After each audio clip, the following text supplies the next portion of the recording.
Yes, Oliva Sabuco. I'm just ready for my interview. I just really hope I get the job. I'm so nervous. All right, welcome Oliva Sabuco. We have our staff team here for this interview, and we're just going to start right off. Tell me about your early life. So, where were you born and when? I was born in the big 1562 back in Alcaraz, Spain. Really? And what are your parents' names? Francisca de Cozar and Don Miguel Sabuco. Okay. And do you have any siblings? I have about 8. She was pushing out a lot of them. Okay. Wow. Do you have a spouse? Yeah. Any children? No. No, not a fan of children. I don't feel like it. Okay. No, I get it. I'm with you. Yeah. Okay, so now we're going to get into your personal history a little bit. What are some things that you've lived throughout your big 1500s? I lived through the plague. Was able to kind of study a little bit, and which frowned upon back then. But we were able to figure out how to keep the disease out of the body and prevent them. Usually done through like facial masking. Don't know if you guys are big on that during this time period. Yeah, for sure big in masking. Did you end up writing anything about what you found, or any books, anything crazy? Yeah, I did write a book called The New Philosophy on the Nature of Man. Yeah, sounds great. Yeah, Dad took it. Dad took it? Dad took it. That's awful. Yeah. Tell me more. He took the rights, stole the authorship, and yeah, he just completely took it. That's ran awful. with it, and didn't get any credibility because woman. Yeah. Of course. Yeah, of course.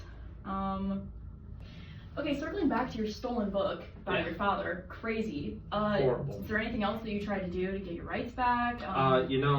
I tried to write a letter to a king, and he just basically threw that in the trash. He put it in his very important bin, which really was just trash. Yeah, it was trash. That's very unfortunate. Even has Jester do it too. Wow. Yeah. That's pretty intense. Yeah. That's awful. I sucked. So didn't go anywhere with that? No, Awful. not at all. You never really got, you never got to tell people about your book because they never believed you? Well, to follow up on that, I tried telling them that in order to prevent the plague, we should cover our faces, we should cover our eyes and our noses. And you know what their response was? Woman. Awesome. Okay, Yeah. well, I think that's all I've got for you. So what were some of your professional contributions? Big on feelings and emotions. I like to kind of talk about in my book that poor feelings can usually lead to illness or death sometimes, which, isn't too far off. Y'all have heard of suicide. And kind of had a bit of a holistic philosophy on medicine, big spiritual mind kind of gal. Yeah. What are your thoughts on violent death and how one might avoid it? Just be in good health, man. It's real simple. Yeah. What did you think about mind-body dualism and the relationship between the mind and the body? I thought it was just a big thing to promote, very important. Love it. So you think the mind and body are one, like they exist together? Yeah. Okay. Yeah, for sure. Makes sense, right? It does. And you were talking earlier about your book. Now, what is that about? What does that entail? It's about why we live, die, how to be in good health, so like working out. Okay. And how to avoid violent deaths. You don't want to get shot or nothing, right? And I also saw that during your time of life, there was a bunch of plagues going on. How did you recommend that we go about that to lessen the chances of us contracting it? I thought we should wear face masks and kind of like cover our eyes and our noses and mouths. And were they listening to you or no? No, they said burn that witch at the stake. She probably does not know what she's talking about. Okay. And, woman. Yeah, woman. And then I have just 2 follow-up questions based on what you've said so far. The first one is, how did you feel personally about your father gaining fame for your own book? You know, I always thought he was a deadbeat since day one, but I wasn't gonna say that. But, Right. I mean, you know, I just feel hurt. I feel like a victim, Kind of betrayed. betrayed. Yeah, just Yeah. feel. I don't think I'll ever be able to open up to anybody ever again. I get it. Yeah. I get it. I And do. wasn't he the one that educated you in the first place? Yeah. Yeah, him educating you and then taking all your information. Right. It's like he Pretty just brutal. gave me the rights And then he took him and away. then took them away. Mhm. I was like a slave. Harsh. Yeah. That's very harsh. Yeah.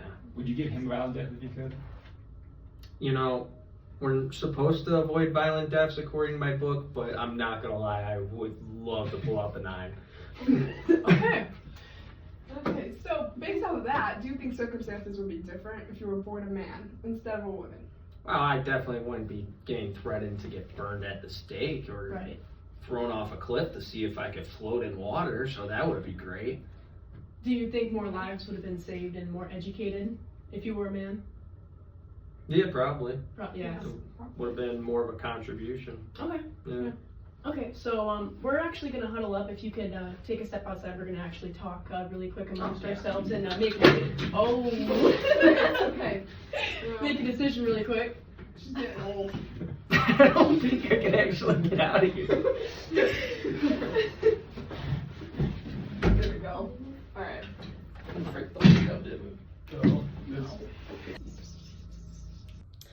Yeah, she's really good. I'm not too sure. Like, I don't know. We're just gonna have to. I don't know. I kind of liked her. I thought she was sweet. I did too. Yeah, she was pretty sweet. I don't. Okay.